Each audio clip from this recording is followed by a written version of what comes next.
Selamat datang di channel ini dan selamat hari Minggu. Sahabat-sahabatku yang terkasih, hari ini kita merayakan Hari Raya Santo Petrus dan Paulus. Mereka adalah soko guru dan orang yang paling berpengaruh bagi perkembangan gereja perdana setelah Yesus naik ke surga. Uniknya, mereka adalah dua pribadi yang sangat berbeda jauh. Santo Petrus adalah seorang nelayan sederhana dari Galilea, sedangkan Santo Paulus adalah seorang terdidik dan bahkan ia belajar di Yerusalem di bawah bimbingan Gamaliel.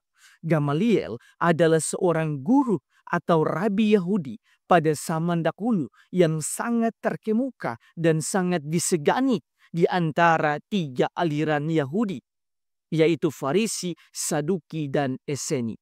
Santo Paulus juga adalah seorang yang sangat pandai. Ia menguasai beberapa bahasa dan unggul dalam retorika.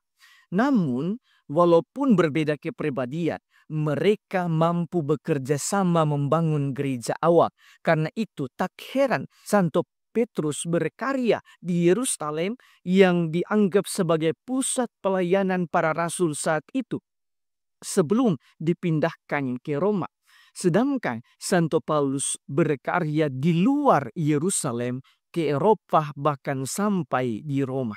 Bagi saya, kerjasama di antara mereka bisa terjadi disebabkan oleh dua-duanya memiliki kualitas iman yang unggul, sehingga mereka tidak mau menonjolkan diri mereka sendiri, tetapi bagi mereka pewartaan tentang Yesus ialah yang utama. Bacaan-bacaan hari ini memperlihatkan kualitas iman dari kedua soko guru ini.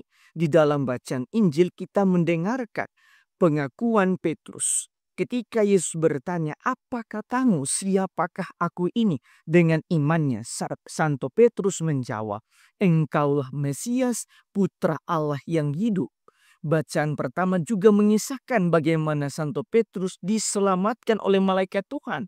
Sehingga dengan imannya ia mengatakan, "Sekarang benar-benar tahulah aku bahwa Tuhan telah menyuruh malaikatnya dan menyelamatkan aku." Sedangkan di dalam bacaan yang kedua, Santo Paulus menyimpulkan perjalanan imannya. Ia mengatakan, "Aku telah mengakhiri pertandingan dengan baik, aku telah mencapai garis akhir, dan aku telah memelihara iman. Tuhan mendampingi aku dan menguatkan aku supaya dengan perantaraanku Injil diberitakan dengan sepenuhnya dan semua orang bukan Yahudi mendengarkannya." Dengan pernyataan ini, Santo Paulus hendak memperlihatkan militansi imannya. Sahabat-sahabatku yang terkasih, berdasarkan bacaan-bacaan hari ini, marilah kita merenungkan sejumlah rema permenungan. Pertama, di hari raya Santo Petrus dan Paulus ini, kita bisa belajar dari dua pribadi ini. Mereka adalah dua soko guru dan rasul agung yang memiliki kepribadian yang berbeda jauh sekali.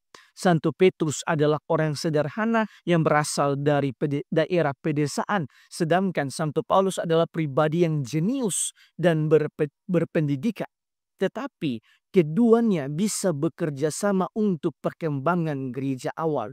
Mereka saling mengisi dan melengkapi satu dengan yang lain.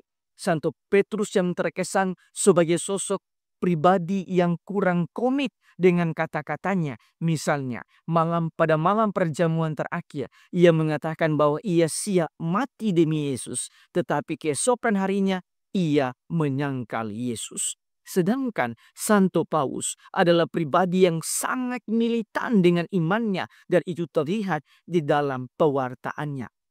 Namun, perbedaan ini tidak menghasilkan perpecahan di antara mereka. Justru mereka bersatu di dalam pewartaan Kristus untuk mengembangkan gereja awal.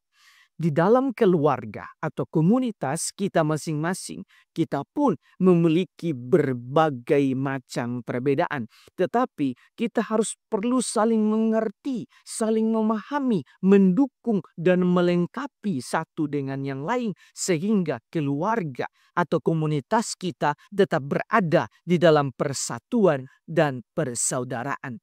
Kedua, di tengah perbedaan di antara mereka, Santo Petrus dan Santo Paulus memiliki kesamaan, yaitu mereka berdua memiliki kualitas iman yang unggul. Ketiga bacaan hari ini memperlihatkan kualitas iman mereka. Karena itu kita perlu memiliki iman yang militan untuk diri kita sendiri secara pribadi, seperti mereka berdua yang berpegang teguh pada iman dalam situasi apapun tanpa harus meninggalkan iman karena berbagai situasi dan kondisi. Di dalam bacaan pertama, Santo Petrus memberikan teladan bahwa walaupun berada di dalam penjara, tetapi dengan iman yang kuat, malaikat Tuhan membebaskannya dari kematian. Karena itu, semoga di akhir hidup kita masing-masing, kita bisa berkata seperti Santo Paulus, "Aku telah mengakhiri pertandingan dengan baik, aku telah mencapai garis akhir, dan aku telah memelihara iman." Di dalam pesiaran hidup masing-masing, kita harus tetap memelihara kualitas iman di titik terendah hidup dan bahkan sampai akhir hidup kita, seperti yang telah diteladankan oleh Rasul Petrus dan Paulus yang tetap teguh dengan iman meskipun banyak tantangan yang dihadapi. Tuhan memberkati kita semua.